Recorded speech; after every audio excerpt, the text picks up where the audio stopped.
I am 67 years old, and I'm sitting in my kitchen right now, holding a photo frame with a crack running straight down the middle of the glass. It's barely 5 in the morning, the kind of morning where the house is so quiet you can hear everything you wish you couldn't. The faucet dripping, the clock on the wall ticking like it's counting down whatever I got left. And this coffee sitting next to me went cold about an hour ago because I forgot about it. I forget about a lot of things now, but I never forget this photograph. It's me and my 3 kids on a beach in North Carolina, summer of 2004. My oldest boy is on my shoulders. My daughter is mid-laugh, mouth wide open, sandy hands reaching for the camera. And my youngest, my baby boy, he's hugging my leg like if he let go, the whole world would fall apart. I look at this picture and I trace my finger over their faces, right over the crack in the glass. And you know what kills me? Not the crack, not the faded colors. What kills me is that I raised all 3 of those kids completely alone, changed every single diaper, worked every double shift, burned my hands on factory lines and warehouse loading docks so they could have shoes that fit and food that was hot. I gave them everything a man could give, and not one of them has walked through that front door in over 2 years. Not one. So if you're out there right now, doing what I did, grinding yourself down to nothing for your children, I need you to hear this story. Because I made a mistake that I cannot undo, and it's eating me from the inside out like a slow poison. And maybe, just maybe, if I tell it right, you won't swallow the same thing I did. Their mother left when my youngest was 4 years old. Just left. A note on the counter and half the closet empty.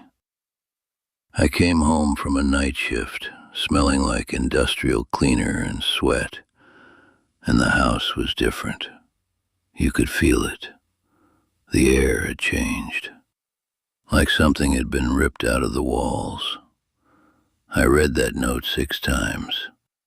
Then I folded it up, put it in my back pocket, and I made breakfast for 3 kids who didn't know yet that their mama wasn't coming back. And right there, standing over that stove, scrambling eggs with shaking hands, I made myself a promise. I said, I will be enough. I will be so much that they'll never even feel the hole she left. That was the lie. That was the poison I swallowed and called medicine. See, I believed something that sounded noble, but was really just fear wearing a mask. I believed that if I sacrificed everything, gave every ounce of myself to those kids, they would always need me. They would always stay. I thought love was a transaction. I pour in, they never leave. Simple math. Except love ain't math, and people ain't equations. I worked overnight shifts at a warehouse for 14 years. 14 years of loading trucks in the cold. The smell of diesel and cardboard buried so deep in my skin I can still catch it sometimes. I'd get home at 6 in the morning, and by 6:15 I was packing lunches. Turkey sandwiches, cut diagonal, because my daughter said triangles tasted better. Apple slices in little bags. Notes that said, Dad loves you, tucked in next to the napkin. By 7, I was driving them to school. By 7:30, I'd try to sleep. And most days I'd get maybe 3 hours before something needed doing. A permission slip, a grocery run, a phone call from the school because my middle boy got into another fight. I wore that exhaustion like a medal. I was proud of it, proud that I never asked for help. My sister offered to take the kids on weekends so I could breathe. I said no. My mother begged me to let her move in and help. I said no. There was a woman, a good woman, kind and patient, who loved me and wanted to build something with me. And I looked her in the eye and said, "My kids come first, always. There's no room for anything else." She cried when she left, and I remember feeling righteous about it, like I'd proven something, like my loneliness was a badge of honor. But I wasn't being selfless. I was being a fool. I was building a life that had only one room in it, and that room was Dad. No friends, no love, no hobbies, no identity outside of those 3 kids. I confused being indispensable with being loved, and there is a canyon of difference between the two that I didn't see until I was standing at the bottom of it, completely alone. Now let me tell you about the day everything cracked. And I mean everything, not just the frame. 3 years ago, Thanksgiving, I started cooking 2 days before. And I need you to understand something. Thanksgiving was sacred in my house. It was the one day every year where I felt like all those years of sacrifice had a cathedral built around them.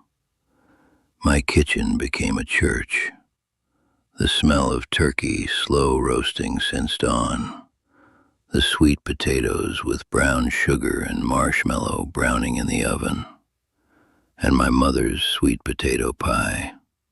Her recipe, handwritten on an index card so old the ink was turning brown.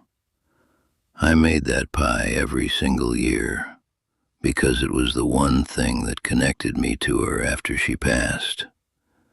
And it was the one thing my kids always fought over the last slice of. I set that table for 4. 4 plates. 4 sets of silverware, 4 glasses, cloth napkins, not paper, because it was Thanksgiving, and that mattered to me. I even put out a little fall centerpiece my daughter had made in middle school. Fake leaves and acorns glued to a paper towel roll. Ugly as sin, but I kept it every year. The football pregame was on low in the living room. I could hear the announcers going back and forth, that familiar hum that always meant the day was starting. The oven timer was clicking down. Everything smelled like it was supposed to. Like home, like family, like all of it had been worth it. Then the phone rang. My oldest called first. "Hey, Dad, I'm real sorry, but something came up at work. You know how it is. I'll try to make Christmas." His voice was casual, easy, like he was canceling a dentist appointment. I said okay. I said I understood. I set his plate back in the cabinet. 20 minutes later, my daughter texted. Didn't even call. A text. "Hey, Daddy, not gonna make it today. Maybe Christmas? Love you." 14 words. I counted them. 14 words to undo 2 days of cooking and 60-some years of hoping. I set her plate back in the cabinet too, and my youngest, my baby boy, the one who used to hug my legs so tight I had to peel him off. He never called at all. Not a text, not a voicemail, nothing. Just silence where his voice should have been. I sat down at that table. Just me. One plate. The turkey was still steaming. The pie was perfect. The whole house smelled like love and effort and years of giving everything I had.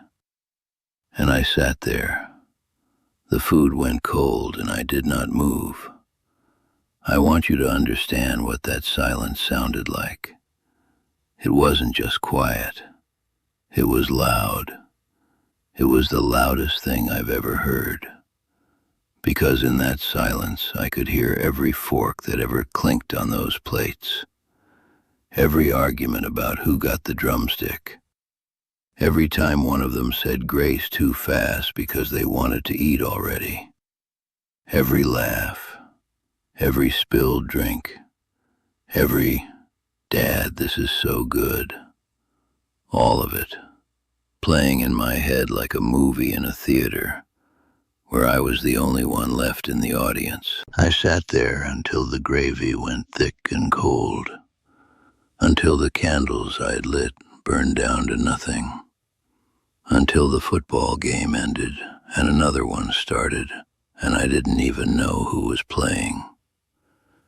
At some point, I reached over to the counter and picked up that photo, the beach photo. My hand was shaking, and the frame slipped and cracked against the edge of the table. The glass split right down the middle, right between me and them. I didn't fix it.